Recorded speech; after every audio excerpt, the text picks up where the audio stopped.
ರೀತಿಯಾಗಿ ವಿಶ್ವಾಸದಿಂದಲೂ ನಂಬಿಕೆಯಿಂದಲೂ ಎಲ್ಲ ನಮ್ಮ ಭಾರ ನಮ್ಮ ಕಷ್ಟವನ್ನು ಆತನ ಮೇಲೆಯನ್ನು ಆತನ ಶಿಲೆಯ ಮೇಲೆಯನ್ನು ಹಾಕೋದಾದರೆ ಖಂಡಿತವಾಗಿ ಕರೆಕ್ಟ್ ಸಮಯದಲ್ಲಿ ಆತನ ಏನು ಮಾಡ್ತಾನೆ, ಎಲ್ಲವನ್ನು ಪರಿಹಾರ ಮಾಡಲಿಕ್ಕೆ ಆತನ ಸಾಧ್ಯ. ದೇವರ ಮೇಲೆ ವಿಶ್ವಾಸ ನಂಬಿಕೆಯಿಂದಲೂ ನಮ್ಮ ಕಷ್ಟಗಳೆಲ್ಲ ಎಲ್ಲವನ್ನು ಆತನ ಮೇಲೆ ಹಾಕುವಾಗ ಖಂಡಿತವಾಗಿ ಆತ ನಮಗಾಗಿ ಚಿಂತಿಸ್ತಾನೆ. ದಿನವೆಲ್ಲ ಕಣ್ಣೆ ರೆಪ್ಪೆಗಳನ್ನು ಬಡಿಯದೆ, ಆತ ತೂಗಟ್ಟದೆ, ನಿದ್ದೆ ಮಾಡದೆ ಆತ ನಮಗಾಗಿ ಚಿಂತೆ ಮಾಡ್ತಾನಂತೆ.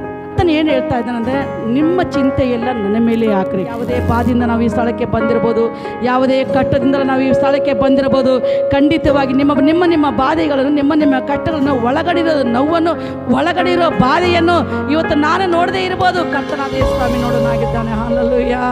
ಖಂಡಿತವಾಗಿ ದೇವರು ನಿಮಗೆ ಬಿಡುಗಡೆ ಕೊಡೋ ದೇವರಾಗಿದ್ದಾನೆ. ಖಂಡಿತವಾಗಿ ಸರ್ವಶಕ್ತನಾದ ದೇವರು ಆತ ನಿಜವಾಗಲೂ ಆತನ ಅದ್ಭುತ ಸ್ವರೂಪನಾಗಿದ್ದಾನೆ. ನಿಮ್ಮನ್ನು ನಿಮ್ಮ ಕುಟುಂಬಗಳನ್ನು ಆತನ ಕಾಪಾಡಿಕೊಂಡು ಬರೋ ದೇವರಾಗಿದ್ದಾನೆ. ಇಷ್ಟು ಸಾಲವಾಗಿದೆಯಲ್ಲ, ನಮ್ಮ ಪರಿಸ್ಥಿತಿ ಹೀಗೆ ಇದೇ ರೀತಿ ಇದೆಯಲ್ಲ, ನನಗಿದ್ದುದು ಎಲ್ಲವನ್ನು ಸಾಲದ ನಿಮಿತ್ತವಾಗಿ ಎಲ್ಲವನ್ನು ಕಳ್ಕೊಂಡು ಬಿಟ್ಟಿನಲ್ಲ, ಆದರೆ ಮುಂದೆ ನನ್ನ ಜೀವನವೇನು, ನನ್ನ ಕುಟುಂಬ ಜೀವನವೇನು, ನನ್ನ ಜೀವನವೇನು ಅಂತ ಈ ರೀತಿಯಾಗಿ ನೀವು ಚಿಂತಿಸ್ತಾ ಇರ್ಬೋದು. ಕರ್ತನ ಇವತ್ತು ಒಂದೇ ಒಂದು ಮಾತು ನಿಮಗೆ ನನಗೆ ಹೇಳ್ತಾ ಇದ್ದಾನೆ. ಏನು ಹೇಳ್ತಾ ಇದ್ದಾನೆ ಅಂದರೆ, ಎಲ್ಲವನ್ನು ನನ್ನ ಮೇಲೆ ಹಾಕಿ ನಿನಗಾಗಿ ನಾನು ಚಿಂತೆ ಮಾಡ್ತೀನಿ.